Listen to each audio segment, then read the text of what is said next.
Wang wang wing wa nani nani nani nani nani nani. Halo, assalamualaikum warahmatullahi wabarakatuh. Alhamdulillah. Bentar dulu. Ada yang aneh dengan musikku, suara gue ya. Sebentar. Nah, kayaknya udah agak empuk gitu ya. Cuma kok ada ekonya. Top, halo. Gimana kalau sekarang? Tes. Original, oke. Original aja, oke ya. Ini kenapa jadi kenceng banget suaranya ya cuy. Di era milenial zaman sekarang nih ya, cita-cita itu udah banyak berubah. Yang dulu kita mungkin cita-citanya adalah dokter, guru ya. Atau misalkan ada juga yang petani, ada yang tukang sampah. Serius loh, aku pernah ketemu sama anak yang dia pengen jadi tukang sampah. Tapi kita tidak boleh membunuh mimpi apapun anak kecil itu. Kenapa? Karena nanti yang akan dia tangkap adalah kita nggak boleh bermimpi. Agak serba salah juga kan ngadepin ngadepin orang tua ya. Tapi jangan salah. Kamu pasti tahu salah satu influencer di YouTube yang dia sempat mengatakan mamahnya toksik secara nggak langsung ya, secara implisit. Kalau misalkan lo tahu atau lo mengikuti konten-kontennya. Nah, sampai dia memutuskan untuk child free loh. Dan yang gue nggak habis pikir gitu ya. Banyak para followersnya atau banyak orang kita atau banyak adik-adik kita justru lebih ngikutin dia, lebih mengikuti pemikiran dia dibanding menganalisis lebih jauh. Jadi langsung ngikut gitu, langsung follow gitu ya. Ya namanya follower mbak. Tapi gini, nggak menutup mata bahwa anak zaman sekarang, generasi zaman sekarang ini nggak cuma gue yang mikir, tetapi juga teman-teman gue, bahkan ada yang penelitian juga bahwa generasi zaman sekarang itu lebih rentan terhadap mental health ya.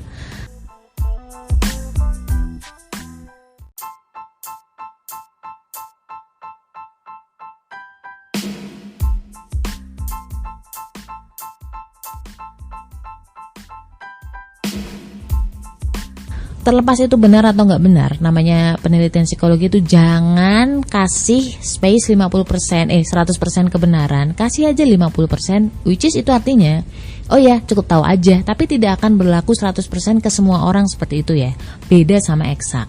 Ya itulah contohnya misalkan kayak tadi influencer yang tadi, dia disekolahkan ke luar negeri, S1 ya, di Jerman loh. Dan itu kan berarti mahal banget gitu kan. Dia masih bisa melihat bahwa orang tuanya adalah seorang yang toksik. Lu gak tahu gimana zaman dulu ya, yang biasanya tuh anak-anaknya digebugin, nakal dikit dijewer ya, nggak sopan langsung di kayak di sidang gitu kan. Nggak boleh pacaran, kalau sampai pacaran sampai didudukin sama pacarnya, dimarah-marahin gitu kan. Terus kadang makan itu cuma dikasih separuh piring, harus berbagi dengan adeknya. Ada orang tua yang nggak bisa menyekolahkan anak-anaknya, tapi walau alam ya, Allah membuat mereka menjadi pribadi-pribadi yang kuat gitu di generasi-generasi mungkin bapak kita ya. Anak ini nih, si influencer ini, dia disekolahin ya, dinikahin, dan gua rasa orang tuanya tuh sampai se-struggle itu, karena gue sempat melihat filmnya juga, film biografinya dia yang diangkat dari bukunya Si Rentang Kisah. Tapi dia bisa melihat seorang ibunya itu sosok yang tidak memberinya privasi gitu. Yang sampai dia bilang bahwa secara implisit ya, ngomong bahwa orang tuanya bukanlah orang tua yang sempurna. Iya sih, memang gak sempurna, tapi kalau sampai mengatakan toxic mom kayaknya agak-agak over ya.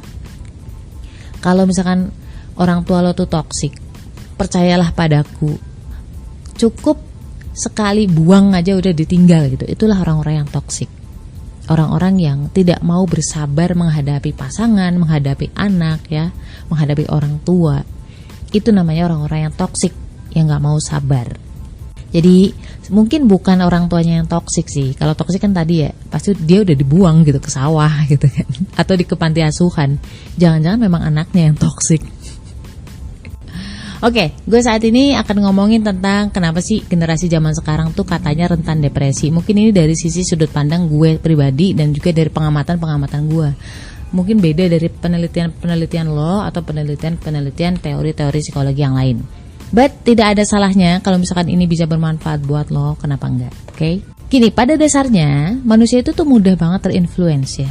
Misalkan gini deh, lo biasa bareng-bareng sama orang-orang yang mabok gitu kan, atau apapun itulah. Alam sadarmu lo memang bisa kayak, aku bisa kok gitu, bisa tahan kok gitu. Tapi secara alam bawah sadar lo sebenarnya kamu secara nggak langsung tuh kayak membuatnya itu menjadi wajar ya. Sama juga ketika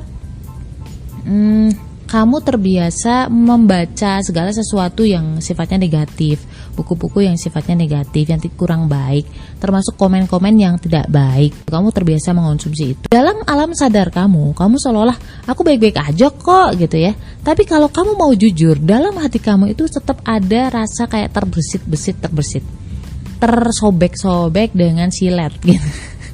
Jadi kayak tetap ada perasaan yang kayak sakit gitu, walaupun kamu berusaha mengabaikannya. Itu alam bawah sadar kamu. Ada yang terpendam terus ya. Nah, ini membuat kita rentan terhadap depresi, rentan terhadap rasa berharganya kurang gitu. Karena secara nggak langsung tuh ya, kamu mengiyakan hal yang kamu konsumsi terus-terusan. Jadi gini, teori bahwa sesuatu yang salah yang dilakukan terus-menerus, apalagi berulang-ulang dan dilakukan secara berjamaah, itu lambat laun akan menjadi sebuah kebenaran. Dan itu terjadi sama kamu ya. Katakanlah nih, seorang anak yang biasa dicaci maki sama orang tuanya, dihina-hina, dibilang bahwa lu bodoh, lu jelek, lu ugly jelek ya. Itu sampai dia besar, dia akan menjadi anak-anak yang minder. Dia merasa bahwa dia gak seberharga itu buat dunia. Dia merasa bahwa dia gak sepantas itu untuk mendapatkan pujian. Dan itu terjadi cuy. Karena kan namanya anak-anak gitu ya, dia masih polos dan dia masih jujur apa adanya. Walaupun ketika sudah besar dia bisa lebih bisa percaya diri setelah mengalami banyaknya pengalaman-pengalaman hidup, belajar banyak ya. Tapi tetap efek dari penghakiman di masa kecil itu tetap ada di alam bawah sadarnya. Semoga bisa keluar ke alam sadar dan bisa disembuhkan oleh Allah Subhanahu wa taala sih. Sebenarnya aku pernah bikin poin intinya berdamai dengan luka masa lalu. Coba deh agak scroll ke bawah, insya Allah ada di situ. Itu lebih detail gue jelasin. Nah, ngomong-ngomong soal tadi bahwa manusia memang mudah terinfluence oleh lingkungan, itu sudah fitrahnya, sudah fitrah manusia. Karena kita bukan batu, kita bukan robot gitu ya. Robot aja tuh masih bisa diprogram dari luar ya nggak sih? Kita juga bukan batu yang yang seolah-olah tuh tidak bisa berubah. Batu saja nih, batu yang benda mati, itu bisa terkikis lama-lama oleh tetesan air. Apalagi manusia yang hatinya itu seluas samudra, asik.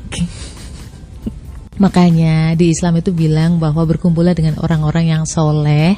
Nggak mungkin Allah atau Rasul memberikan aturan atau menganjurkan sesuatu tanpa ada maksud atau iseng doang. Itu pasti ada hikmahnya.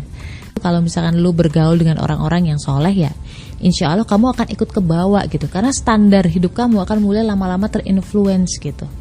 Betapa pentingnya role model. Ini gue nyambung ke sini cuy. Karena dari kita zaman sekarang udah mulai kehilangan role model yang benar gitu. Ya, seseorang yang kita idolakan itu berpengaruh sangat besar di dalam di dalam pembentukan karakter hidup kita. Jadi di zaman dulu tuh ya, di zaman sahabat Rasul itu ada Rasulullah Shallallahu Alaihi Wasallam ya nggak. Makin kesini, role model itu lama-lama hilang karena kita jarang banget mendapati kisah-kisah para Rasul ya, kisah-kisah para Nabi, kisah di zaman dulu. Padahal kalau misalkan kita bisa paham ya, betapa besar influence atau dampak dari storytelling, itu kamu pasti akan ketagihan untuk membaca kisah-kisah Islami. Jadi itu pentingnya role model. Dan di zaman sekarang, role model kita apa coba? Ya maaf kata ya, sebenarnya kamu tuh bukan nggak boleh nonton drama gitu ya, atau laki-laki yang menye-menye gitu, enggak. Tapi jangan konsumsi itu terus-terusan. Tetap jadikanlah orang-orang misalkan kayak Rasulullah, Bunda Khadijah, Aisyah dalam menghadapi hidup gitu loh, biar nggak mudah kena mental. Karena sekarang coba misalkan ditinggal sepatu ketinggalan sedikit gitu ya, atau sepatu nggak dibawain sama pasangan gitu kan. Kalau drama-drama Korea kan gitu ya, tali sepatu aja diiketin gitu. Aduh please deh, kalau misalkan nggak diiketin terus baper, nangis-nangis, kecewa, terus surat gitu-gitu kan. Oh come on, coba sekali-kali mikir beras gitu. Karena memang masalah hidup yang beneran masalah ya, bukan masalah perasaan. Mengasah logika kita loh. Kalau misalkan dulu gue masih bucin-bucinan gitu ya, tapi begitu punya anak, begitu gue harus mikirin beras, begitu gue harus bekerja keras untuk menghidupi dapur gitu ya, ngidupin dapur. Alhamdulillah dari situ Allah kasih aku jalan untuk lebih realistis, bisa lebih kuat dalam menghadapi hidup gitu, bisa lebih cuek gitu. Jadi pentingnya role model dalam mental health, apalagi di zaman sekarang ya, yang mana role model kita kebanyakan adalah artis-artis yang belum mengenal Tuhan ya. Jadi tolong pick up lagi idola yang benar lah, yang memang tujuannya sevisi sama kita, nggak cuma di dunia tapi juga di akhirat. Nah terus gimana dong Kak, kalau misalkan kita nggak punya role model yang baik, kita belum bisa, kan itu dari hati ya. Yang namanya mengidolakan seseorang itu kan harusnya dari hati, bukan pura-pura aku ngefans sama dia, aku ngefans sama Rasul, nggak semudah itu. Memang idolain sesuatu itu proses dari hati. Gimana caranya? Berdoa sama Allah, kan ada doanya. Ingat nggak doa yang gini, ya Allah cintakanlah hamba kepada hal-hal yang engkau cintai, dan dekatkanlah hamba kepada hal-hal yang memang engkau cintai gitu. Ada kok redaksionalnya, coba cari deh, ada di hadis. Semoga kita semakin dekat sama Allah dan juga Rasulnya. Stay love and assalamualaikum warahmatullahi wabarakatuh.